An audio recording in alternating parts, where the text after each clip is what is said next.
नमस्कार, मैं हूं आपके साथ सुशील पांडे और आप देख रहे हैं 7 टीवी भारत। भारत एक संवैधानिक लोकतंत्र है जहां समानता, न्याय और अवसर की बराबरी केवल नारा नहीं बल्कि व्यवस्था की नींव मानी जाती है। लेकिन वर्ष 2026 में यूजीसी एक्ट ने एक तहलका मचा दिया। बात की जाए जब कट ऑफ शून्य कर दी जाए, जब -40 जैसे स्कोर को भी स्वीकार्य मान लिया जाए और जब चयन का मूल मापदंड ही बदल जाए, तो यह पूछा जाना स्वाभाविक होता है कि क्या शिक्षा सुधार है या फिर सामाजिक राजनीतिक प्रयोग। आज की बहस इसी बिंदु पर केंद्रित है। क्या जाति आधारित आरक्षण का मौजूदा फार्मूला अब अपने उद्देश्य में सफल नहीं रहा और क्या सबका साथ सबका विकास का अर्थ अब बराबरी की प्रतिस्पर्धा से हटकर अलग अलग मापदंडों की ओर बढ़ चुका है? इन्हीं सभी सवालों के जवाब जानेंगे आज हमारे विशिष्ट अतिथियों से। सबसे पहला नाम है श्री मृगेंद्र उपाध्याय, अधिवक्ता एवं भारतीय जनता पार्टी उत्तर प्रदेश से। दूसरा नाम वीरेंद्र सिंह पाल का, former deputy general advocate government of Madhya Pradesh से। अगला नाम श्री प्रवीण त्रिपाठी जी, सामाजिक राजनीतिक विश्लेषक उत्तर प्रदेश वाले काका के नाम से प्रसिद्ध हैं, उत्तर प्रदेश से। तो आप सभी का सर हमारे इस चैनल पर बहुत बहुत स्वागत है। आइए आज की इस चर्चा में तर्क, तथ्य और संवैधानिक मूल्यों के साथ कुछ सवालों को समझने का प्रयास करते हैं। सबसे पहला सवाल मेरा रहेगा मृगेंद्र उपाध्याय जी से। उपाध्याय जी, सरकार कहती है यह कानून इक्वलिटी के लिए है, लेकिन जब जनरल कैटेगरी को लगभग पूरी तरह से बाहर कर दिया जाता है, तो क्या यह मान लिया जाए कि सरकार ने पहले से ही तय कर लिया है कि आखिरकार दोषी कौन है? आपको क्या लगता है? देखिए सुजीत जी, हम इस यूसीजी पर जो आपको बताना चाहते हैं जी, आपको क्या आपके माध्यम से मैं सभी जनता को बताना चाहता हूँ कि ये भारत के जनता को बांटने के लिए पूर्व सुनियोजित व्यवस्था है। जैसे शिक्षा जो है, शिक्षा काल से ही उनके अंदर जातिवाद घुल जाए और जब कॉलेज से वो बाहर निकले, यूनिवर्सिटी से बाहर निकले, तो उनके अंदर पहले से ही शिक्षा के समय से ही जातिवाद में जो है सवर्ण कास्ट के लोगों को सुरक्षा से बिल्कुल बाहर कर दिया गया। यहाँ तक कि अगर मान लीजिए कोई झूठी शिकायत भी करता है तो उसको बिल्कुल दंड से बाहर कर दिया गया। वो दंड से बाहर होगा। तो इसलिए ये जो एकदम भारत की जनता को बांटने का एक षड्यंत्र है सरकार की। वो चाहती है कि हमारी कुर्सी बची रहे और वो इस षड्यंत्र का लाभ भविष्य में उठा सके। ओके, प्रवीण त्रिपाठी जी, क्या यह व्यवस्था हिंदू समाज को जनरल बनाम बाकी में बांट देती है? क्या सामाजिक न्याय का रास्ता सामाजिक ध्रुवीकरण से होकर जा रहा है? आपका क्या कहना है? जितना मैंने पढ़ा है इस ड्राफ्ट को, जो 2012 कानून में परिवर्तन किया है इन्होंने, यूजीसी ने अपनी तरफ से जो परिवर्तन किया है, इसमें सारा पूरा जो 75% की आबादी है वो तो शोषित है ना, शोषक एक समाज को बता दिया गया है। पूरे कानून का एक ही जो परिवर्तन हुआ है उसका एक ही तात्पर्य निकल के बाहर आ रहा है, केवल और केवल सवर्ण समाज इस देश में एक शोषक की भूमिका में है। सरकार पता नहीं टेस्ट करने के इरादे से ये लेकर आई है या उसकी मंशा यही है, या सवर्ण समाज के वोट अब सरकार के लिए प्रिय नहीं रह गए हैं, वो अपने वोटों के लिए किसी और समाज की तरफ देख रही है। पता नहीं, हमें तो समझ से परे है कि इस कानून की आवश्यकता है क्या, इसमें ये परिवर्तन की जरूरत क्या है, तो क्या आवश्यकता पड़ी। इस पर मृगेंद्र जी आप क्या कहना चाहेंगे? देखिए, हमने तो ऐसा स्पष्ट रूप से कह दिया कि ये अनुच्छेद 14 का सीधा समझ लीजिए कि उल्लंघन है, उसको खतरे में डालने वाला कानून है। ये जो समानता का अधिकार कानून हमको देता है जी, इसका एकदम उल्लंघन है सीधा। ओके। इस पर जो है हम ये चाहते हैं कि जैसे अगर उसको लागू ही करना है, सरकार चाहती है, तो फिर या तो सवर्णों का यूनिवर्सिटी या कॉलेज सब अलग ही कर दे। वो वहां जाएंगे ही नहीं, किसी के भावना को ठेस ही नहीं पहुंचेगा, सारे बवाल खत्म हो जाएंगे। लेकिन सरकार उधर चाहती है कि सब लोग साथ में रहें भी, उधर उनके मानसिक, शारीरिक और सामाजिक रूप से उनके ऊपर दबाव का एक जो है विकल्प खोज करके ले आई है कि जिससे सवर्ण समाज जो है उनका टूट जाए, भविष्य में वो उसकी इच्छा शक्ति बहुत कमजोर हो जाए। ओके, तो अगला सवाल मेरा वीरेंद्र सिंह पाल से रहेगा। सर, सरकार कहती है कि ये सुधारात्मक नीति है। अगर सरकार कट ऑफ, मैं बात कर रहा हूं सर दूसरे विषय पर, कि अगर सरकार कट ऑफ शून्य और -40 स्कोर तक को स्वीकार कर रही है, तो क्या ये मान लिया जाए कि सरकार को लगता है कि बराबरी का प्रतिस्पर्धी कोई नहीं है, बल्कि विशेष संरक्षण की आवश्यकता वाला व्यक्ति अपने आप में बौद्धिक क्षमता में आगे है? कट ऑफ किस में है? कट ऑफ सिर्फ एडमिशन में है ना, पास होने में तो नहीं है। पास तो पूरी डिग्री करने के बाद ही होगा जी। उसमें फेल होगा तो पास नहीं किया जाएगा, उसको डबल डिग्री नहीं दी जाएगी। नीट के एग्जाम में अगर कम मार्क पे किसी व्यक्ति का एडमिशन होता है तो उसके बाद पीएमटी में उसको 4 साल के बाद ही निकलेगा ना। पास होने के बाद जो एग्जाम में जो नंबर लेके आने उसमें तो कोई आरक्षण नहीं है उसको। कक्षा 12वीं तक उसके पास कोई आरक्षण नहीं है पास होने के लिए। एंट्रेंस टेस्ट में आरक्षण, एंट्रेंस टेस्ट का मतलब डिग्री प्राप्त करना नहीं होता। एंट्रेंस टेस्ट के बाद आदमी जब एडमिशन लेता है उसके बाद उसे पास करना होंगे, सारे सेमेस्टर पास करना होंगे, जो आपके नॉर्म्स से उनका पालन करना होगा। इसलिए ये कह देना कि -40 से, हाँ ये बात फैक्ट है कि जो व्यक्ति MBBS करके आ रहा है उसका -40 अंक एंट्रेंस में क्यों आ रहा है? भाई पीजी के लिए -40 किया तो उसका जो मानसिक स्तर है वो डेफिनेटली जब वो MBBS पास करके आ रहा है तो पीजी के एग्जाम में उसका -40 नहीं आने चाहिए। सर -40 तो बहुत दूर की बात है सर, अगर पेपर पे कुछ नहीं लिखेगा तो 0 तो ऐसे ही आ जाने हैं सर। -40 तो तब आएगा ना जो गलतियां ज्यादा करेगा। मतलब ये इसको तर्कसंगत साबित करने का प्रयास कर रहे हैं क्या साबित -40 को? नहीं, मैं उसको तर्कसंगत और संगत साबित करने का प्रयास नहीं कर रहा।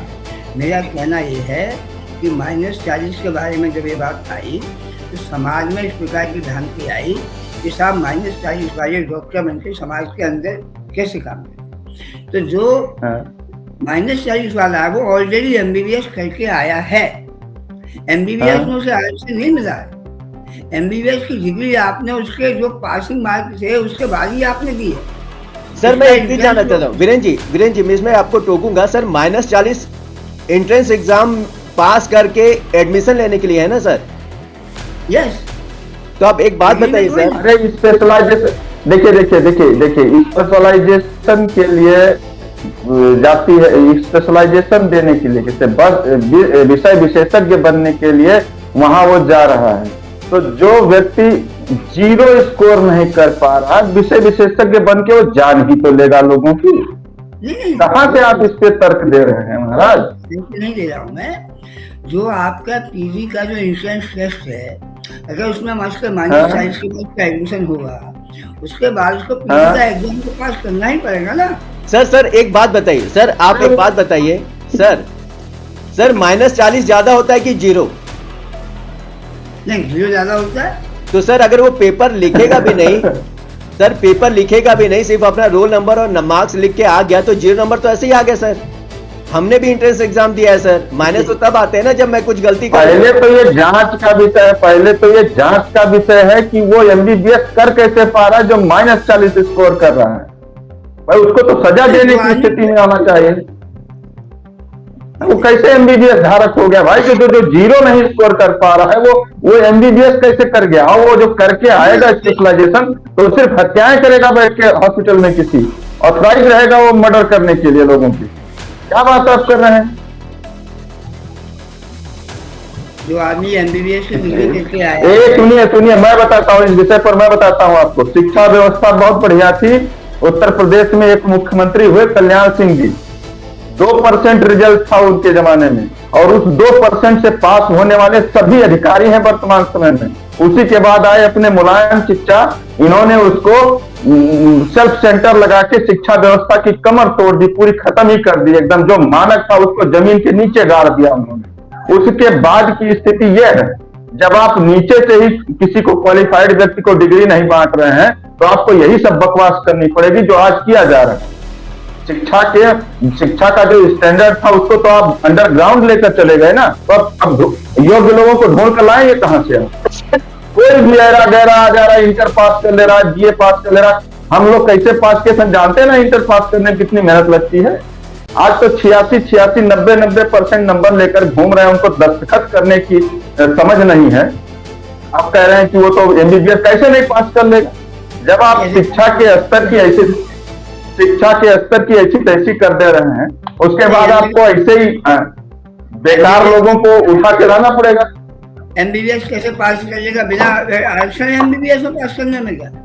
अरे जहां ऐसी सरकारें हैं जिनको सिर्फ वोट बैंक साधना है, सिर्फ वोट बैंक की राजनीति ही करनी है, वहां योग्यता माने नहीं रखती।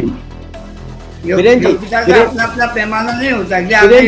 कोई पैमाना नहीं। इस देश में योग्यता का मतलब कुछ भी नहीं है।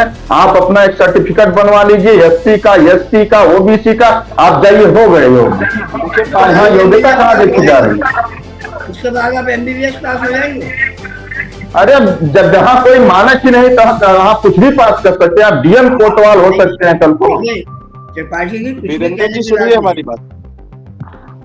आप ये कह रही है, एक आदमी बताइए एमबीबीएस पास हो जाए। आपके अनुसार जो है इंट्रेंस का एग्जामिनेशन ही नीट में समाप्त कर देना चाहिए। मतलब वो तो कोई भी आए जिसके पास इंट्रेंस क्यों चाहिए आपको? जिसके पास एससी, एसटी, ओबीसी का सर्टिफिकेट है सबको उठा के भर लो, परीक्षा न लो, कर लो। अभी आपने WHO का रिपोर्ट देखा होगा, उसमें 52% लोग जो है 52% डॉक्टर भारत के अयोग्य घोषित किए गए हैं कि किसी काम के नहीं। ये स्थिति वर्तमान समय में है। WHO की रिपोर्ट जो आ गई, सूर्य पे बात जाइए, WHO की रिपोर्ट आ गई, उसका आपने रॉ मटेरियल देखा? उसका रिपोर्ट किस आधार पे आ रहा है? हाँ सुनिए, और अभी आप जो बता रहे थे कि एमबीबीएस में आरक्षण नहीं है, एमबीबीएस में टोटल आरक्षण दे दिए हैं। आप भी उसको पढ़िए, गौर कीजिए उस पर। आपने अरे कहाँ है? यही भारतीय जनता पार्टी की 2-4 बात सुन तो लीजिए। मेरी बात तो सुन ली, मैं भी बोलूं। आज जिस देश में संतोष वर्मा जैसे IAS बन रहे हैं, उस देश में योग्यता, यही बीजेपी की सरकार 2-4 बार और बन जाने दीजिए, कोई भी ऐरा गैरा आके डीएम की कुर्सी संभालेगा। अभी बन नहीं जाने दीजिए। आप भी सुनिए भाई, काका जी जी इसी समय हो रहे हैं। जो इनके खास व्यक्ति हैं, जो इनके कुर्सी के आसपास घूमते रहते हैं, इनके बच्चे, इनकी बच्चियां बिना डिग्री लिए IAS IPS से बना रहे, जहाँ चाह रहे हैं वो बैठा रहे हैं आज ही। सही कह रहे हैं। अच्छा, मेरा एक सवाल है, मेरा एक सवाल है, मेरी बात सुनिए। ये कोई जानकारी नहीं, इसलिए आप बिना किसी आधार के इस प्रकार की बातें करके ले रहे हैं, इसका कोई सेंस नहीं। वीरेंद्र जी आधार तो सिर्फ उनके पास होता है जिनके पास एक प्रमाण पत्र होता है। एग्जाम क्या है? वीरेंद्र जी मेरी बात सुनिए। देखिए, बहस मुद्दे से आधार होने के लिए जात प्रमाण पत्र होना चाहिए। कहाँ से बात कर रहे हैं आप? कौन सी बता रही है? आप मुद्दे पर आइए प्लीज, ऐसे मुद्दे पर। अच्छा चलिए, अच्छा प्लीज बात करेंगे। आपकी बात का स्वीकार योग्य है। उसके बाद मेरी बात सुनिए, वीरेंद्र जी की बात पूरी होने दीजिए। मेरी बात सुनिए वीरेंद्र जी, मेरा अगला सवाल इसी पर है, क्योंकि जहां -40 स्कोर को आप लोग वैल्यू दे रहे हैं, वहीं पर एक सवाल और भी है। चलिए, स्कोर तक तो ठीक है।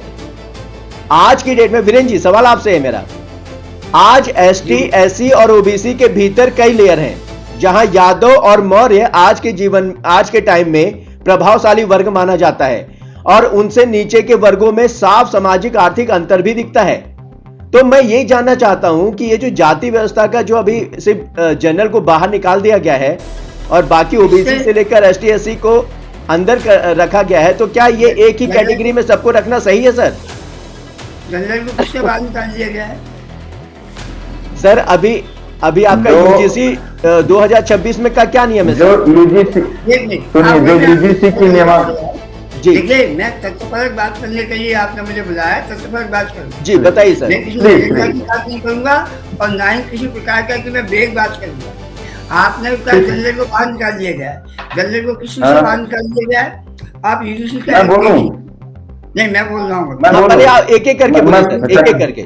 यूजीसी का एक्ट 2026 का, इसके बारे में पूरे देश भर में एक एजेंडा चलाया जा रहा है कि यह जनरल के खिलाफ है, क्योंकि यह जनरल को भी वही अधिकार प्रदान करता है जो अधिकार एससी एसटी और ओबीसी को प्रदान किया जाता है।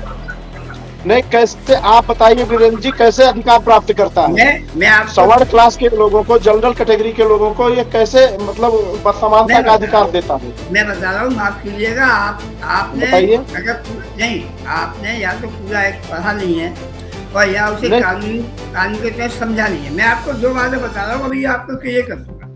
हाँ बताइए क्या है इसकी धारा 3 आप समझाइए प्लीज।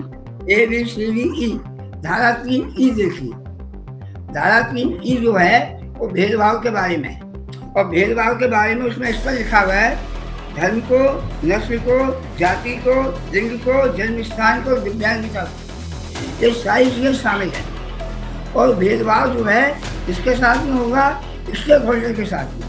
स्टेक होल्डर में सारे छात्र शामिल है, उसमें जनरल का भी छात्र शामिल है, एससी का भी शामिल है, दिव्यांग भी शामिल है और सारे लोग शामिल है। सर ये लिखित में है? हाँ देखिए, अच्छा ये आप व्याख्या कर रहे हैं, ये आप व्याख्या कर रहे हैं वीरेंद्र जी, सुनिए पूरी बात। आप आधी नहीं, आप आधी बात बता रहे हैं, पूरी बात बताइए। इक्विटी कमेटी में जनरल कैटेगरी के लोगों को बिल्कुल बाहर रखा गया है, बिल्कुल बाहर रखा गया है और इनको सुरक्षा से भी बाहर रखा गया है। ये सुरक्षा के घेरे में नहीं आ रहा। अरे सर मैं बता रहा हूँ, इसके अलावा झूठी शिकायत मैं बताता हूँ, सुनिए जो पिछले सैकड़ों साल से चला आ रहा है इस देश के अंदर, उसको दंड से दूर रखा गया। तथ्यपरक बात सुनने के लिए आपको समय देना पड़ेगा। मैं अपनी बात पूरी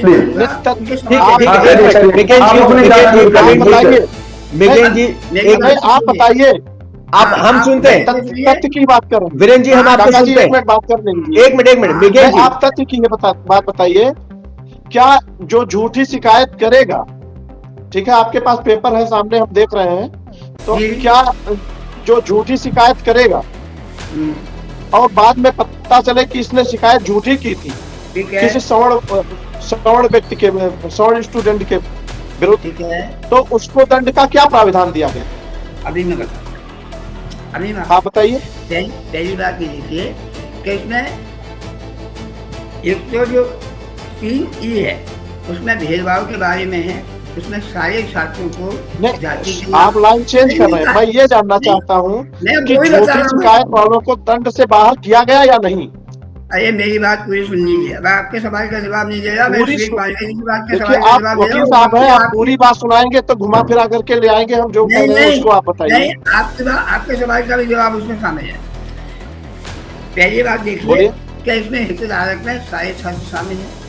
जैसे सपोज है, अगर कोई गार्जियन का अधीक्षक अगर मान लीजिए किसी रिजर्वेशन वर्ग से है और सभी छात्र को वो हॉस्टल में प्रवेश नहीं देता है, हॉस्टल का अधीक्षक है, तो वो उस बात की शिकायत कर सकता है। एक बात, अब इसमें एक कमेटी बनाई गई, जो पुराना 2013 का एक्ट था उसको लेकर 2012 का 2013 में आया, 12 में गए, 12 में एक्ट, 2013 में उसका नोटिफिकेशन हुआ है। और इसमें जो आया उसमें एक अधिकारी था जो एंटी डिस्क्रिमिनेशन ऑफिसर जिसको कहते हैं वो था। मतलब एक आदमी शिकायत का निराकरण करेगा, एक आदमी शिकायत को निस्तारित करेगा। इसमें 10 लोगों को शिकायत का सुनने के लिए कमेटी बनाई गई। इनका एक प्रोपोगेंडा चलाया जा रहा है कि इसमें साफ सवर्ण व्यक्ति कमेटी में नहीं रहेगा, पूरी तरीके से झूठी है बात। उसमें पहली कैसे प्रावधान होते है कि विश्वविद्यालय का संस्थान का जो मुखिया होगा, मतलब विश्वविद्यालय का कुलपति है, वो उस कमेटी का पदेन अध्यक्ष होगा। 3 प्रोफेसर उसमें होंगे। उसके बाद 2 छात्र होंगे जो मेरिटोरियस होंगे, जो योग्यता वाले छात्र होंगे, वो जो छात्र उसमें शामिल होंगे। नागरिक समाज के जो लोग उसमें शामिल होंगे। एक गैर शिक्षक कर्मचारी शामिल होगा। ऐसे 10 लोग। उसमें एक प्रोविजन ये है कि अगर इन 10 लोगों में से कोई एससी और महिला का भी प्रतिनिधित्व होना चाहिए, मतलब एक आदमी नहीं का होगा, तो सवाल आदमी भी होगा उस कमेटी में। वीरेन जी, नहीं, वीरेन जी, मेरा एक सवाल है। एक मिनट करके बता मिगन जी, एक मिनट आप के बता रहे हैं और चेंज करके आप ये बता रहे हैं कि इसमें SC/ST का होना चाहिए। ऐसा नहीं है। मिगन जी, आपने जितने लोगों को बताया वो सभी लोग होने चाहिए, लेकिन इसमें सवर्ण को बाहर रखा गया है, ये आप नहीं बता रहे। मिगन जी, इससे एक आप मिनट, गलत, ये यहाँ नहीं मुकदमा नहीं चल रहा है, समझ नहीं आ रही मेरी बात नहीं को। बोलने देंगे। जो हाँ प्लीज इसमें बोलिए। सरकार की दूषित मानसिकता एकदम स्पष्ट नजर आ रही है। अगर सरकार की मानसिकता दूषित नहीं होती तो सुरक्षा घेरे से सवर्ण को बाहर नहीं किया जाता। और नहीं है, इमिटी कमेटी में जो है सवर्ण नहीं अच्छा है। एक मिनट मिगन जी, सब लोग एक मिनट चुप रहिए। मेरे को एक सवाल पूछना है। दुर्गेश जी, मेरे बात एक मिनट। वीरेन जी मेरी बात सुन रहे हैं आप? मैं सबसे पहले आपसे एक लेमैन की भाषा में पूछना चाहूंगा कि आखिरकार इस नियम को लाने का मकसद क्या है? जब मकसद समझ में आएगा तो बात आगे बढ़ेगी सर। बिल्कुल, मैं अब आपको समझा रहा हूँ। 2013 में नियम आया है और ये नियम इस बात को लेकर आया कि रैगिंग को लेकर के, जो अपन सामान्य भाषा में रैगिंग करते हैं, रैगिंग को लेकर के बच्चों को परेशान किया जाता है, इसके लिए एक नियम आया। और 2013 में जो नियम आया उसमें भी SC, ST सभी वर्गों के बारे में उसमें भी लिखा हुआ था।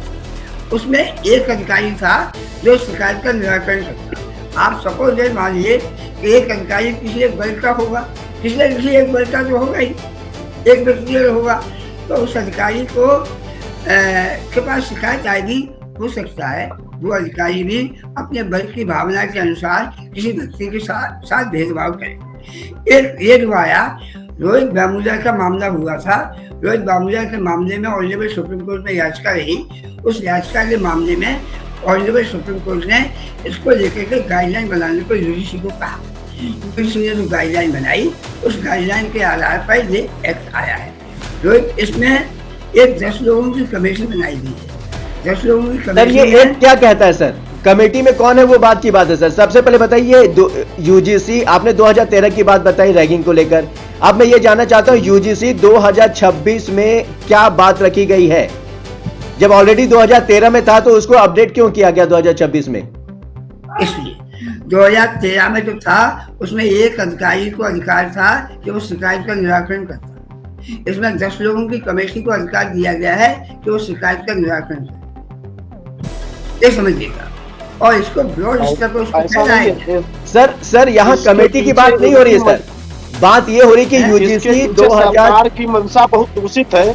कोई सरकार की इसके पीछे सरकार की मंशा बहुत दूषित है। सरकार की ये जो भारत की जनता को बांटने के लिए पूर्व सुनियोजित षड्यंत्र है। अगर मान लीजिए इनके मन साफ होते, स्वच्छ होते, तो जो 2013 और 12 में चल रहे थे वही चलते। उसमें कुछ ऐसा नहीं है कि जिससे सवर्णों का या किसी अन्य जाति का, OBC SC उनका भी कोई नुकसान नहीं। हाँ दुर्गेश जी बोलिए। आप मंशा दूषित थी, इसमें डेमोलाइज करना था सवर्ण वर्ग के लोगों को, इसलिए इसमें नए नियम लेकर के आए। मैं जरा समझना चाहता हूँ, एक मूवी आई थी सर, आदरणीय अगर ठीक है, क्या आप मेरी बात सुनिए। क्या आप इस बात की पैरवी क्या आप इस बात की पैरवी कर पाएंगे कि ठीक है हम मान लेते हैं कि आपकी ही बात सही है? नहीं मान लीजिए, नहीं आपने दोनों सर मैं आप लोगों से एक बात बोलना चाहता हूँ कि सर ये मुद्दा पूरी तरह से भटक चुका है। शामिल कर दीजिए कि झूठी शिकायत करने वालों को दूना दंड का प्राविधान इसमें रखवा दीजिए। आप इसकी पैरवी कीजिए। सर मेरी बात सुनिए आप लोग। गलत बोल रहे हैं आप। अरे आप गलत बोल रहे हैं, फर्जी बात कर रहे हैं आप। उपाध्याय जी इसमें सजा का प्रावधान ही तो हटाया गया, इसमें बीसी को शामिल किया गया है, इसमें बीसी को शामिल किया गया है, बीसी को शामिल किया गया है और सिर्फ सवर्ण समाज को इसमें सवर्ण समाज को कल्पित माना गया है, बाकी कुछ चेंजेस नहीं किए गए उन्होंने। पहले बिल्कुल गलत है। आप सवर्ण समाज को एक शोषक की भूमिका में रखा गया है, जो पहले झूठी शिकायत। अरे यार मुझे बोलने भी तो दोगे मुझे, तुम ही बोले चले जा रहे हो, तुम जज हो क्या? बोलने दोगे किसी को, और किसी को बोलने दोगे? बोलिए आप। किसी को बोलने दो ना, बोलने तो दो किसी को। जो 2012 का कानून की वजह से ये सारा का सारा मामला सवर्ण बनाम सब हो गया, ठीक है। इसमें ना तो कहीं सजा का प्राविधान है, ना सवर्ण के लिए कोई रास्ता छोड़ा गया है कि सवर्ण समाज भी अपनी बचत कर सके। ये सीधे सीधे ये साबित करना चाह रहा है कि सवर्ण जो लड़का तेज है, टॉपर है, पढ़ रहा है, ऊंचे स्थान पे है, उसके ऊपर एक शिकायत करके उसको वहां से नीचे खिसकाया कैसे जाए। यह है दूसरी चीज। भारतीय जनता पार्टी की सरकार अपने वोट बैंक की राजनीति यहाँ पे कर रही है, जो छात्रों के साथ कर रही है। अब जहां पे लोग एक साथ मिलकर बैठ के पढ़ते थे, वहां पर वो जातियों में बंट कर रही है। सवर्ण अलग रहेगा और बाकी सारे अलग रहेंगे। जो आज के सैकड़ों साल पहले से चला आ रहा है कि ब्राह्मण, ठाकुर, लाला, बनिया ये सब शोषक हैं, वही दोबारा से किया जा रहा है यूनिवर्सिटी में, ठीक है। ये एक तरीके का लिटमस टेस्ट है कि सवर्ण समाज हमारा कर क्या सकता है, यही साबित करना चाह रही भारतीय जनता पार्टी की सरकार। ये मेरा तर्क है। सर मेरा एक सवाल है वीरेंद्र पाल जी से। सर एक मूवी आई थी, आप देखे भी होंगे, बहुत फेमस मूवी थी, एक दीवार पिक्चर करके। उसपे अमिताभ बच्चन जी के हाथ पे लिख दिया गया था तेरा बाप चोर है। कहीं सरकार की ये मंशा तो नहीं है कि ये सवर्णों के माथे पे लिख दे कि आप उस वर्ग से आते हैं जो उत्पीड़न करने वाले हैं और अत्याचारी हैं, क्रूर है। कहीं ऐसा तो नहीं सरकार की मंशा है? सवर्णों के ऊपर, सवर्णों के माथे पर ऐसा तो नहीं लिखना चाहती है? आदरणीय वीरेंद्र जी से मेरा एक सवाल था। मेरी आवाज आ रही है आपको? जी बोलिए आ रही है। जी, जैसी दृष्टि से हम कोई चीजों को देखेंगे, राजनीतिक हितों के साथ हम किसी चीज को देखेंगे, तो हमको इसी प्रकार की बातें सोचने और समझने को मिलेगी। ये जो एक्ट है, ये एक्ट जो है पुराने कानून की अपेक्षा बहुत ज़्यादा समावेशी है, बहुत ज़्यादा समन्वयकारी है। इसमें सारे छात्रों को अधिकार है। मैं आपको पूरी जिम्मेदारी के साथ ये बात कहना चाहता हूँ, ये एक्ट के तहत अभी किसी भी कॉलेज में या किसी भी विश्वविद्यालय में अभी कमेटी नहीं बनी। एक आध महीने में जैसे कमेटियाँ बन जाएंगी, शिकायत कमेटी बन जाएगी, शिकायत कमेटी में सारे वर्गों का प्रतिनिधित्व रहेगा। हाथ कंगन को वारसी क्या, मैं आपको गारंटी के साथ ये बात करता हूँ, हर सवर्ण छात्र को इसमें शिकायत करने का अधिकार होगा अगर उसके साथ भाषा के नाम। लेकिन करेगा कहाँ सर वो? कौन सी जांच कमेटी के पास जाएगा, किसके पास जाएगा वो शिकायत करने के लिए? सर एक अच्छे राष्ट्र के लिए शिक्षा और कानून समान होना चाहिए। शिक्षा और कानून समान होना चाहिए। आप उपाध्याय जी, बाहर उनको तो तमाम सुविधाएं वैसे भी दे दी गई है। नहीं, कोई सुविधा नहीं है। आप उपाध्याय जी मेरी बात सुन लीजिए। आप यूनिवर्सिटी से बाहर निकलिए, आप यूनिवर्सिटी से बाहर निकल के देखिए कि तमाम सुविधाएं इनको दी गई है या नहीं दी गई।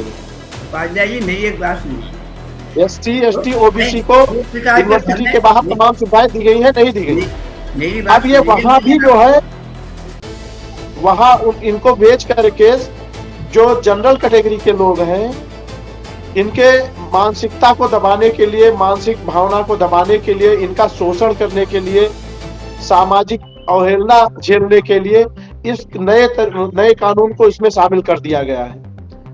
हम ये कहते हैं, ठीक है, आपकी सारी बात सही है। अगर मान लीजिए इस पर कोई झूठा शिकायत करे, अगर इनकी मंशा साफ होती तो इसमें ये जोड़ते कि झूठा शिकायत करने वाले को उतना ही दंड दिया जाएगा और उतना ही दंड 2012 के नोटिफिकेशन शिकायत करेगा उसको पूरा दंड मिलना चाहिए। ये एकदम 2012 के नोटिफिकेशन में था ये कॉलम जो आप बता रहे हैं, झूठी शिकायत करने के खिलाफ भी जुर्माना लगाया जाएगा। तो ऐसे मुद्दे, ऐसी बातें बहुत कम आती थी हम सबके सामने। यदि अगर इस कॉलम को ही खत्म कर दिया गया कि कोई भी शिकायत है सवर्ण वर्ग का कोई भी व्यक्ति किसके पास जाएगा भाई अपनी शिकायत करने के लिए, रखने के लिए? देखिए आप बताइए, यूनिवर्सिटी प्रशासन तो है ही है ना शिकायत के लिए, वो कार्यवाही करेगा। बाहर तो आपको सारी सुविधाएं मिल रही है, SC/ST एक्ट मिल रहा है और भी तमाम कानून है। आप तो वकील है, आपको बताना थोड़े पड़ेगा क्या क्या सुविधाएं मिल रही है उनको। अब तो SC/ST कानून को भी बहुत टाइट कर दिया गया है। अगर कोई उनके साथ कोई ऐसा व्यवहार करेगा तब तो आप लोग जेल से ही नहीं निकलने देंगे। क्या जरूरत थी यूनिवर्सिटी में ऐसे नियम को घुसाने की? मैं बोलूं? बोलिए। हाँ बोलिए।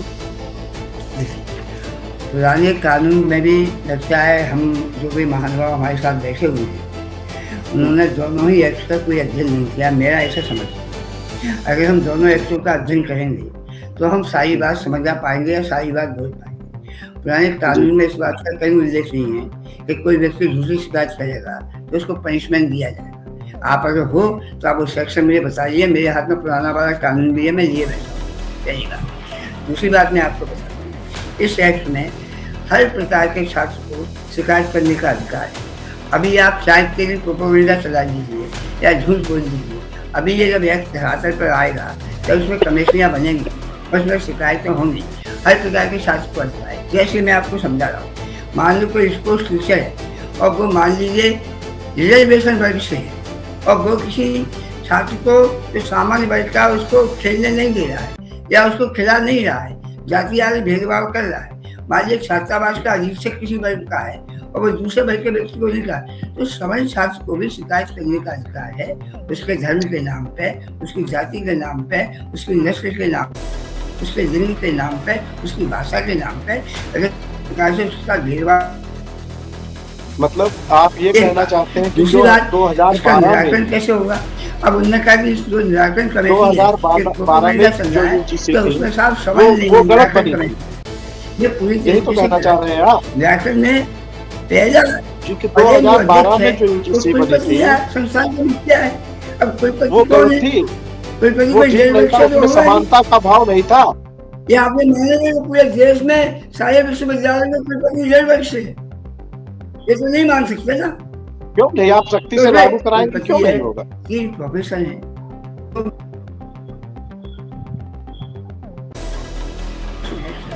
इसके बाद गैर शिक्षक कर्मचारी, उसमें 10 लोगों की कमेटी है, उसमें 24 घंटे के अंदर उसका निराकरण कर बैठेगी कमेटी, उसका निराकरण करेगी और उसके बाद उसकी एक अपील समिति है, अपील समिति के सामने जाकर शिकायत करेगी। ये कानून पहले की अपेक्षा ज़्यादा समावेशी है, ज़्यादा समन्वयकारी है। मैं बार बार इस बात को कह रहा हूँ, इस कानून का विरोध नहीं है। मैं आपको बात बता दूँ, सर एक सवाल और आपसे मेरा है। सर एक सवाल और मेरा, एक सवाल और मेरा। देखिए आप घुमा करके बता रहे हैं, इससे लोग गुमराह होंगे और सही तथ्य उन तक नहीं पहुंच पाएंगे, सही तथ्य उन तक पहुंच ही नहीं पाएगी।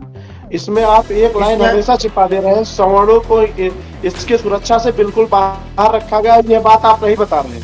नहीं रखा गया भाई, और ना ही नहीं सर हम एक सवाल का हम जवाब चाहते हैं आपसे सर। का प्राविधान है इसको आप सर एक सवाल है मेरा, उसका जवाब चाहिए आपसे।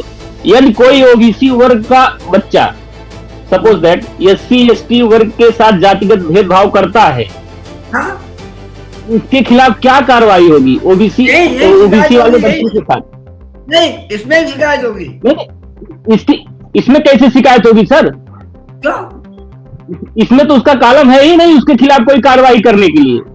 आप कैसे दोषी एक वर्ग को, कैसे आप सवर्ण वर्ग को कैसे दोषी मान लिए सर? इसका मतलब तो पहले से ही मान के बैठे हैं। अरे नहीं साहब, आप कानून की भाषा को समझ नहीं रहे। क्या सिर्फ सवर्ण वर्ग के ही बच्चे जो है जातिगत भेदभाव करते हैं सर? मैं आपको क्लियर बात करूँ, अगर अनुसूचित जनजाति का आदमी ये शिकायत करता है कि मुझे किसी SC वर्ग का व्यक्ति परेशान कर रहा है, वो भी शिकायत कर सकता है।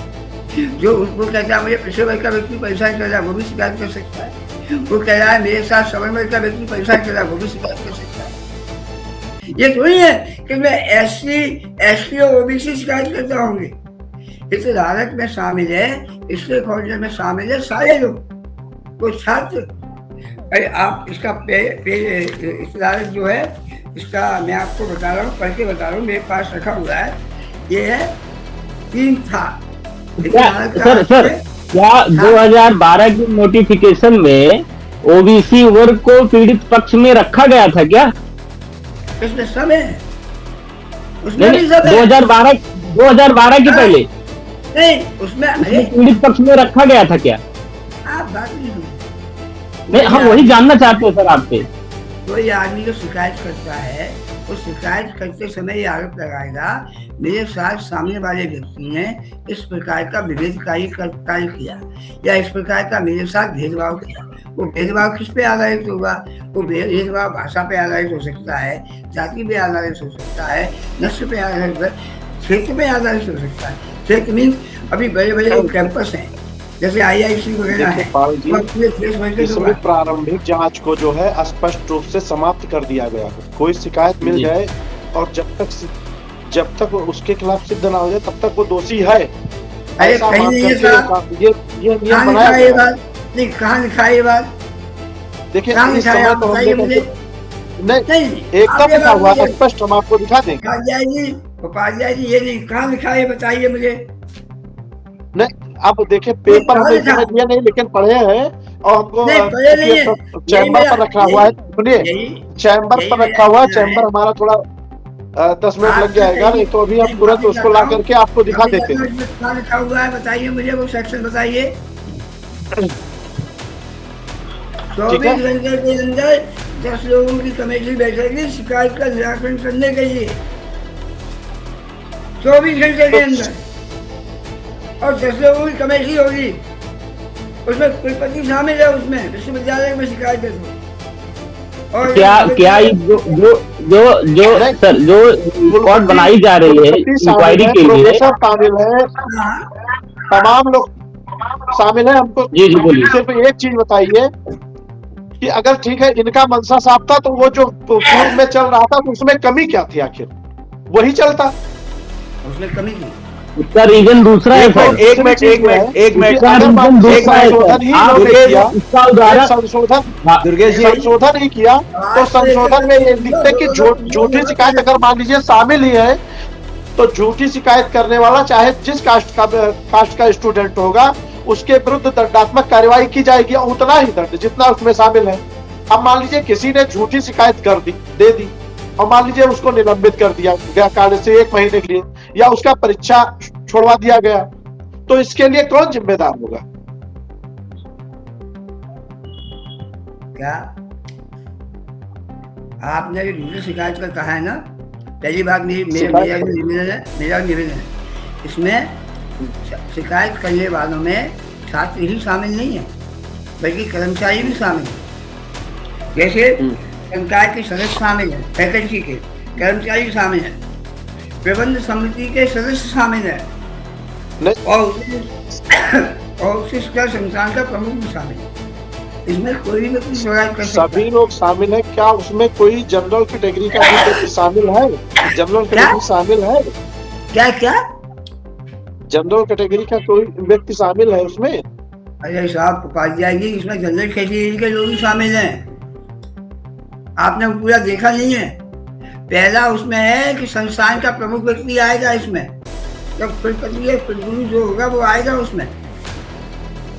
और क्या संस्थान का, सर 1 मिनट में क्षमा चाहूंगा, क्या संस्थान का व्यक्ति जो होगा तो क्या जरूरी है वो सवर्ण ही होगा? सॉरी मेरी बात, हाँ अब मेरी बात सुनिए, पहले मेरी बात। 10 लोगों की कमेटी है, कौन कौन होंगे? संस्थान का प्रमुख होगा, 3 प्रोफेसर होंगे, 2 छात्र होंगे जो मैथोरियस होंगे, 2 नागरिक समाज के प्रतिनिधि होंगे जो इस महाविद्यालय के नहीं होंगे, शहर के होंगे, ठीक है।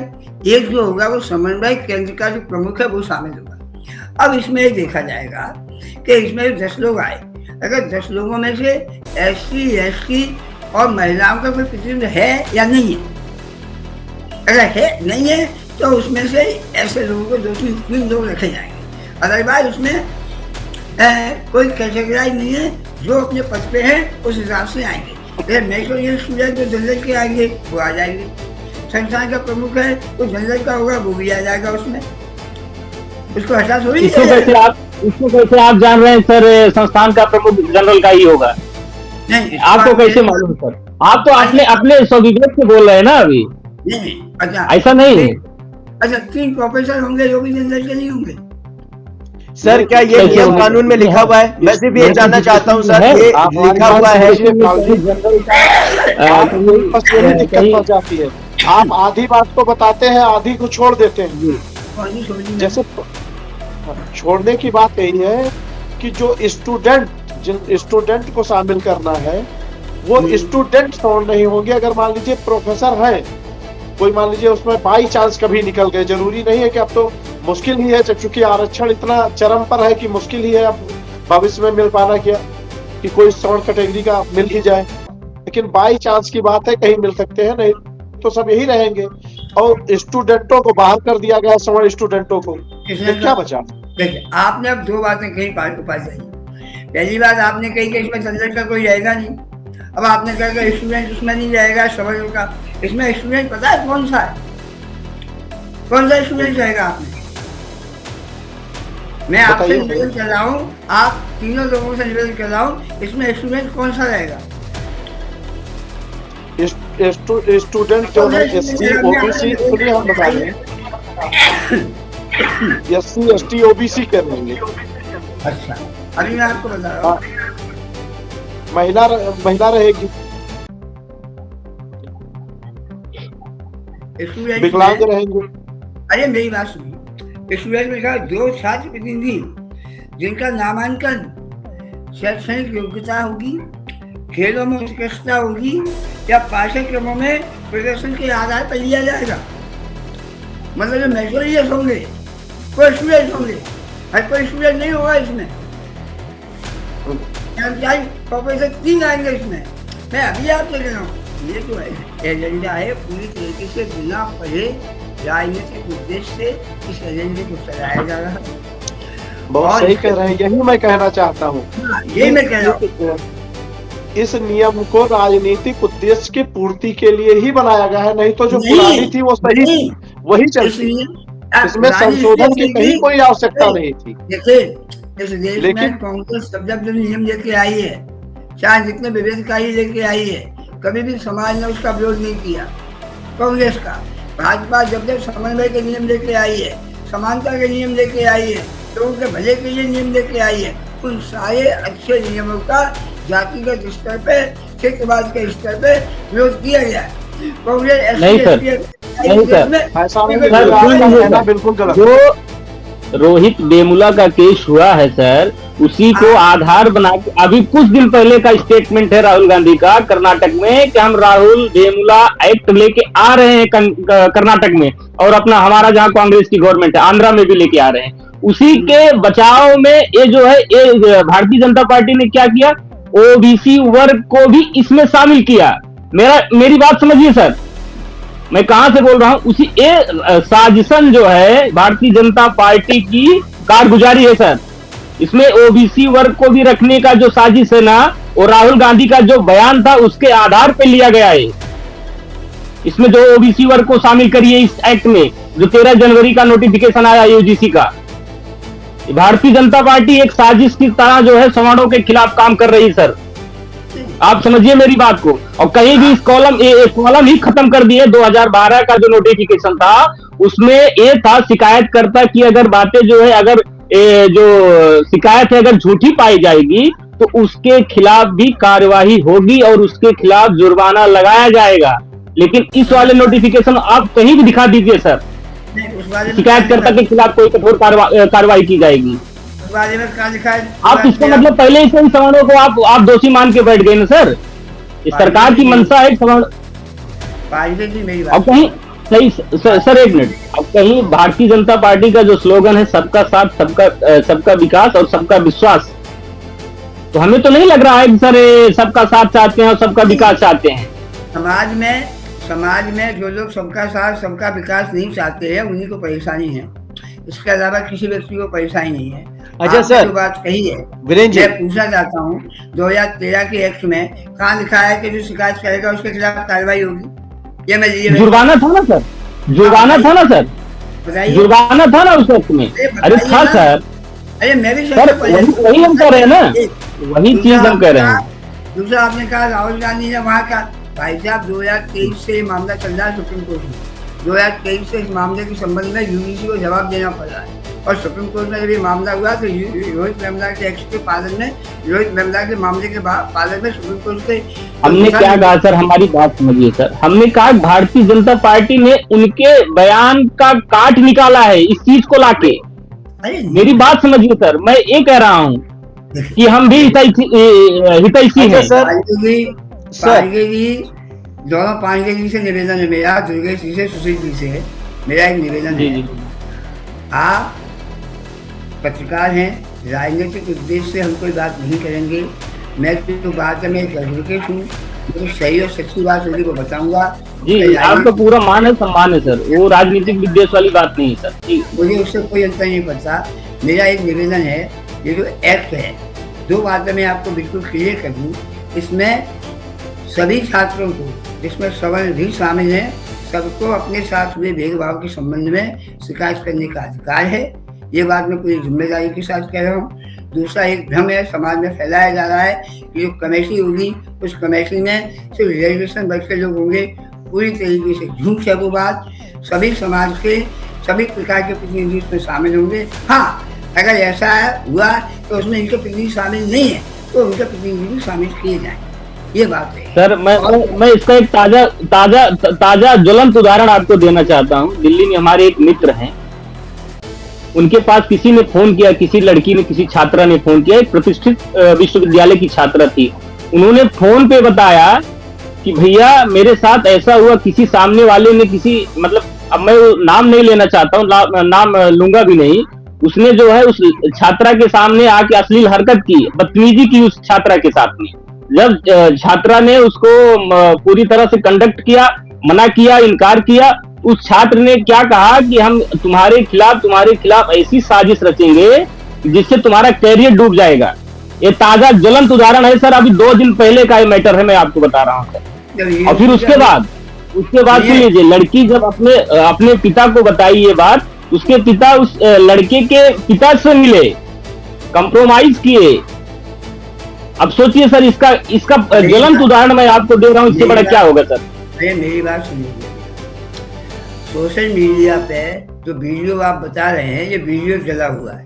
ये वीडियो मैंने नहीं, वीडियो की बात नहीं कर रहे सर, वीडियो की बात नहीं, हम आपको सोर्स भी दे देंगे सर, उस चीज का हम आपको सोर्स दे देंगे सर। तो व्यक्तिगत सोर्स देना हो, मैं उसमें नहीं जाना चाहता। मेरा ये कहना है, अभी इस एक्ट के तहत किसी संस्थान में भी कमेटी बनी नहीं है, किसी संस्थान में भी जैसे एक्ट के तहत कोई कार्रवाई हुई नहीं है, तो आप कैसे कह सकते हैं कि ऐसा कुछ हुआ है? नहीं, कार्रवाई नहीं हुआ, प्रेशर तो बन रहा है ना, सरकार की तरफ से प्रेशर बन रहा है। 100% इसको लागू करना ही पड़ेगा। अरे 100% लागू होगा तो सबको फायदा मिलेगा ना, फायदा तो नहीं मिलेगा। अच्छा वीरेंद्र जी, समस्या वीरेंद्र जी है तो फिर में जाकर शिकायत करेंगे ना, दुर्गेश जी आप तो मामला बनाएंगे। जी वीरेंद्र जी, मैं आपसे कुछ बात करना चाह रहा हूँ। मैं काफी देर से सभी को सुन रहा था कि जो कट ऑफ मार्क है 0 और स्कोर जो है आपका -40, वो क्या मानवीय आधार पर और रियल एजुकेशन के आधार पर ये चयन प्रक्रिया का अर्थ का अनर्थ नहीं बन रहा है? इस बात करनी है। दूसरी, जो आप बार बार कह रहे हैं कि यूजीसी 2026 एक नया संशोधित नियम है जो सभी के हित में है, तो उस नियम के आधार पर एक एक चीज कि अगर जनरल कैटेगरी वाला फंसता है उस मामले में, या फिर ओबीसी वाला फंसता है, या मतलब क्योंकि भारत में हर इतनी ज्यादा जातियों का लेयर है कि आप हर लेयर में जाएंगे तो ST/SC में भी एक लेयर बनता है कि उसमें कोई ऊपर होगा और उससे नीचे कोई होगा, चाहे वो आर्थिक आधार हो, चाहे वो सामाजिक आधार हो, चाहे जातिगत आधार हो। ठीक है, तो मैं क्या चाहता हूं कि मैं इस हर एक चीज को क्लैरिफाई करना चाहता हूं और अपनी जनता को अपने चैनल के माध्यम से ये बताना चाहता हूं कि इसका एक्चुअल मीनिंग क्या है। जैसा भी दुर्गेश जी ने बताया कि जैसा कि आपको लगता है कि बाकी लोग गलत समझ रहे हैं, तो आपको इस बात को भी मानना पड़ेगा कि उस वर्ग को, जिस वर्ग को संभालने के लिए ये कानून बनाया गया है, उस वर्ग को भी ये गलतफहमी हो चुकी है कि कानून सिर्फ हमारे लिए है, स्वर्णों के विरोध में हम बच जाएंगे, स्वर्ण फंस जाएंगे।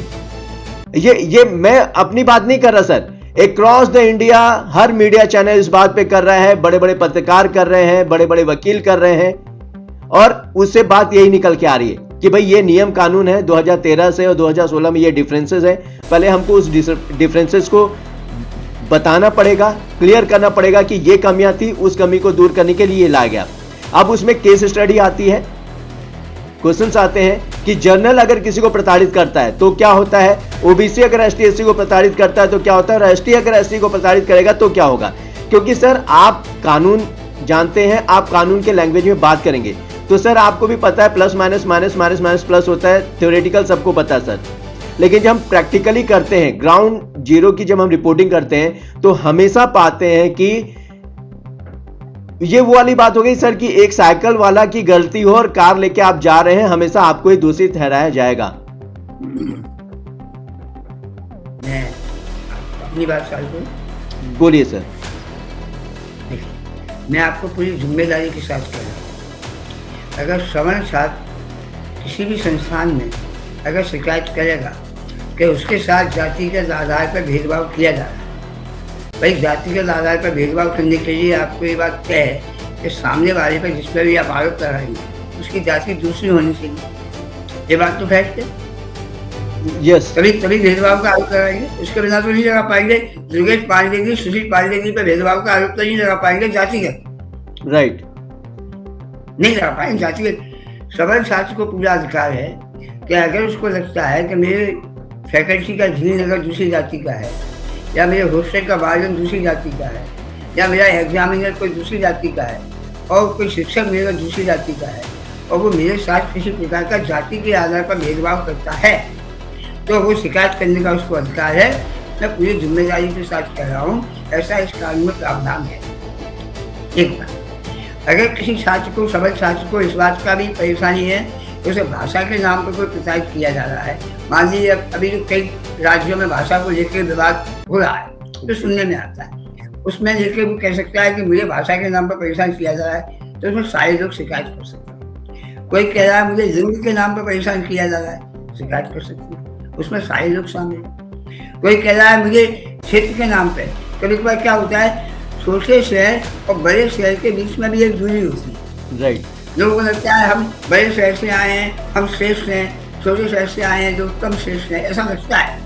कैंपस में बच्चों के बीच में मानसिकता होती है, तो वो भी शिकायत कर सकते हैं। शिकायत करने के बाद जो कमेटी आएगी तो कमेटी 10 लोगों की बनाएगी। एक आदमी, पहले 2013 के एक्ट में एक आदमी शिकायत का निराकरण करे। मान लीजिए एक एससी के व्यक्ति हैं जो शिकायत की, वो पिछड़े वर्ग के व्यक्ति के खिलाफ शिकायत की, और जो एंटी डिस्क्रिमिनेशन ऑफिसर जो था पुराने एक्ट के अनुसार, वो मान लीजिए पिछड़े वर्ग का आदमी था, मान लीजिए, तो उसको हमेशा लगेगा कि शिकायत जिसके पास मैंने की, लगेगा उसको, वो करेगा या नहीं करेगा मैं नहीं कहता, उसको लगेगा कि मैंने जिसके खिलाफ शिकायत की थी वो आदमी भी उसी जाति वर्ग का था, इसलिए मेरे साथ न्याय। यहाँ 10 लोगों को कमेटी में बनाया गया, ये सेक्ट की सबसे बड़ी खूबी, 10 लोग, और 10 लोग जो रहेंगे वो विभिन्न जगह के रहेंगे, एक साथ नहीं रहेंगे। कुलगुरु उसमें शामिल है, विश्वविद्यालय का जो कुलपति है वो उसमें शामिल है, 3 प्रोफेसर उसमें शामिल हैं, 2 छात्र उसमें शामिल हैं, नागरिक समाज के प्रतिनिधि उसमें शामिल है, समन्वय का सचिव शामिल है उसमें, और 10 लोग शामिल हैं। जब 10 लोग उसमें शामिल हैं तब आप ये तो नहीं कह सकते कि 10 के 10 लोग आपके साथ अन्याय करेंगे। अच्छा सर, मैं एक बात पूछना चाह रहा था कि ये स्वर्ण वर्ड को मैं हटा देता हूँ, ठीक है? स्वर्ण वर्ड का मतलब मैं ये मान के चलता हूँ कि जो प्रताड़ित 2 व्यक्ति हैं, 2 व्यक्ति में एक की जाति नीचे है, एक की जाति ऊपर है। एग्जाम्पल के तौर पे ओबीसी, जी, एक ओबीसी है और एक एसटी/एससी है, तो आप एसटी/एससी के लिए ओबीसी स्वर्ण हुआ, जाति के आधार पे वो ऊंची जाति हुई सर। जब जाति के आधार पे जब ऊंची जाति हुई तो ओबीसी के ऊपर अगर ओबीसी वाला व्यक्ति किसी एसटी/एससी को प्रताड़ित करता है किसी भी लेवल पे, चाहे भाषा के आधार पे, जाति के आधार पे, शारीरिक आधार पे कि भाई तुम मोटे हो मैं पतला हूं वगैरह वगैरह, या देश काल परिस्थिति किसी भी आधार पे, तो उस कंडीशन में मैं एक मेरे पास सवाल ये है कि ये पूरे मीडिया में पता है, लोगों को पता है कि जब ये एक्ट बना रहे थे, यूजीसी 2026 की बात हो रही है, तो उसमें दिग्विजय सिंह ने बोला कि इसमें ओबीसी को भी सम्मिलित कर लिया जाए। तो सर ये ओबीसी को सम्मिलित कर लिया जाए वर्ड क्यों इस्तेमाल किया गया? आपने जो प्रश्न किया बहुत महत्वपूर्ण किया। ओबीसी का अगर लड़का है, अगर वो कहता है कि मुझे एससी के व्यक्ति ने अगर परेशान किया है तो वो भी शिकायत कर सकता है। नहीं सर, मेरा वो सवाल नहीं, मैं वो समझ गया सर कि अगर एसटी एससी प्रताड़ित हो रहा है ओबीसी कर सकता है, ओबीसी प्रताड़ित हो रहा है एसटी एससी से। तो यहाँ पर सर दो चीजें देखिए, प्रताड़ित व्यक्ति दो तरीके से हो सकता है। एक तो मेजॉरिटी, अगर एसटी एससी की संख्या ज्यादा है, ओबीसी कम है, स्वर्ण कम है, जिसमें ब्राह्मण आते हैं, राजपूत आते हैं, मौर्य ओबीसी में आते हैं। तो जो भी अगर पब्लिकली मतलब कि संख्या में ज्यादा होगा वही दूसरे को प्रताड़ित कर सकेगा, जिसका मोरल बहुत हाई होगा वही प्रताड़ित कर सकेगा। सर प्रताड़ना का मतलब यही होता है कि प्रताड़ित वही होता है जिसका मोरल डाउन है। मैं सही बोल रहा हूं, गलत बोल रहा हूं सर? आवाज आपकी, मेरी आवाज आ रही सर? हाँ सर, मेरी आवाज आ रही है आपको? हाँ भाई, ओके परफेक्ट। सर मैं सिर्फ एक सवाल करूंगा, हम किसी भी मुद्दे को तभी समझ सकते हैं जब हम टुकड़ों में समझे सर। ठीक बात है। ठीक है, अगर हम पूरा ओवरऑल लेके चल रहे हैं तो पूरी दुनिया कंफ्यूज है, पूरे लोग कंफ्यूज हैं। ठीक है, सबसे पहला जवाब मेरा सवाल यही है सर कि ये जो एक्ट बना इसमें दिग्विजय जी ने ओबीसी को क्या बोलते हैं इसमें सम्मिलित किया, और जब ओबीसी को एसटी एससी की कैटेगरी में सम्मिलित किया गया तो मैं ये जानना चाह रहा हूं कि जब ये प्रताड़ना के ऊपर बेस्ड है कि जाति कोई भी हो जो प्रताड़ित होगा उसकी सुरक्षा के लिए कानून बनाया गया है, तो इसको ओबीसी को एसटी एससी के लेवल पे क्यों लाया गया सर? जनरल भी तो आ सकता था उसमें आ सकता था कि भाई जो भी प्रताड़ित होगा चाहे जनरल प्रताड़ित हो, ओबीसी हो, एससी हो, एसटी एससी ओबीसी को करे, ओबीसी जनरल को करे, सभी के लिए नियम कानून एक होने चाहिए। लेकिन कमेटी ने ओबीसी को, सर पूरा सुन लीजिए सर, कमेटी ने ओबीसी को इसमें रखा। दिग्विजय सिंह का ये प्रस्ताव था और प्रस्ताव माना गया। ये सारी जगह पर ये बातें हैं, ऐसे आप भी झुटला नहीं सकते, इसे आप भी झुटला नहीं सकते सर ये हुआ है। उन्होंने प्रस्ताव रखा सर कमेटी के लिए, सर उन्होंने कमेटी में प्रस्ताव रखा कि ओबीसी को इसमें सम्मिलित किया जाए, कमेटी ने उस प्रस्ताव को माना। मैं ये जानना चाहता हूं कि जब ये प्रताड़ना के विषय पे बना है तो ओबीसी के लिए एसटी एससी लोअर कास्ट है, लेकिन एसटी एससी के लिए ओबीसी हायर कास्ट है। स्वर्ण एक टैग बन चुका है सर, अगर मैं उसको हटा दूं तो ओबीसी को क्यों एसटी एससी के लेवल पे लाया गया? सबसे बड़ा मुद्दा यही है, सब यही जानना चाहते हैं सर। देखिए मुद्दा कोई नहीं है, जो जिस प्रकार से समाज में जो डिस्क्रिमिनेशन है वो 3 प्रकार का डिस्क्रिमिनेशन है, जिसमें हम कहते हैं कि एससी हो गया, एक एसटी हो गया, एक ओबीसी हो गया, एक सवर्ण हो गया, ऐसा कहा जाता है जी। बाकी डिस्क्रिमिनेशन की बात करें तो ओबीसी के अंदर भी अपने आप में डिस्क्रिमिनेशन है, उसको आप झुठला नहीं सकते। जो ओबीसी में जो इतनी अपनी जातियां हैं वो सारी जातियां एक समान होकर के एक चादर पर ही बैठती, ये भी आप जानते हैं। एससी की जो जातियां हैं वो भी एक साथ बैठ करके एक साथ समानता का व्यवहार आपस में नहीं करती, ये भी हम आप जानते हैं जी, वो भी जानते हैं। समाज में व्यवहारिक तौर पर ये सारी चीजें हैं। जब हम देखते हैं कि समाज में कोई बात होती है तो शामिल किए जाने से, दिग्विजय सिंह के शामिल किए जाने से ये बात कहना ये एक अलग प्रकार की बात है। हर आदमी सोचता है, यूजीसी ने अपने हिसाब से सोचा, यूजीसी सुप्रीम कोर्ट में अपना जवाब दे रही थी, सुप्रीम कोर्ट के डायरेक्शन से, उस डायरेक्शन के पालन में रोहित वेमुला के केस में उसमें सुप्रीम कोर्ट ने उसका अपना जवाब दिया और जवाब के आधार पर बोला। इस एक्ट में किसी भी प्रकार की कोई परेशानी नहीं है, ये एक्ट एजेंडा के तहत इसका विरोध किया जा रहा है।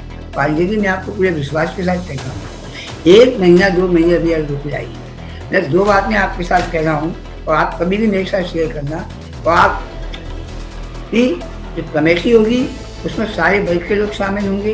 ये जो झूठ फैलाया जा रहा है वो आप अभी व्यवहारिक तौर पर देख लेना, जब समाज में आएगा कोई कमेटियाँ बनेंगी, हर संस्थान में बनेंगी, कॉलेज में भी बनेंगी, विश्वविद्यालय में भी बनेंगी, सब जगह। अच्छा सर सर दूसरा, सर सर हर सर प्रकार ये का- ये बात आपने कई बार रिपीट कर ली है, ये बात मुझे समझ में आ गई है। मैं आपको एक बात बोल रहा हूँ सर, इससे पहले भारतीय जनता पार्टी ने किसानों के लिए एक प्रस्ताव लेके आया था, सारी किसान खड़े हो गए, ठीक है, और वो कानून वापस लिया गया, ठीक है। आज की डेट में फिर एक प्रस्ताव आया है, एक नहीं दो आया सर, बैक टू बैक दो आया है। एक तो zero score, cut off zero और स्कोर -40, ठीक है। दूसरा आया सर यूजीसी 2026। और जहां तक मेरा मानना है सर, आप इंडिया की बात छोड़ दीजिए सर, आप इंग्लैंड में जाके बोले कि सर भारत देश हमारा है जहां जीरो पे नंबर पे, जीरो तो छोड़िए सर, जीरो तो बहुत बड़ा नंबर हो गया सर, -40 नंबर पे हम अपने बच्चों के एडमिशन दे देते हैं। और उसके बाद जनता से ये कहते हैं कि चलो एडमिशन तो मिल गया, पास कर पाएगा। सर जब आपको पता है कि वो बंदा पास ही नहीं कर पाएगा तो एक सीट क्यों बर्बाद कर रहे हो सर? एक सीट क्यों बर्बाद कर रहे हैं सर?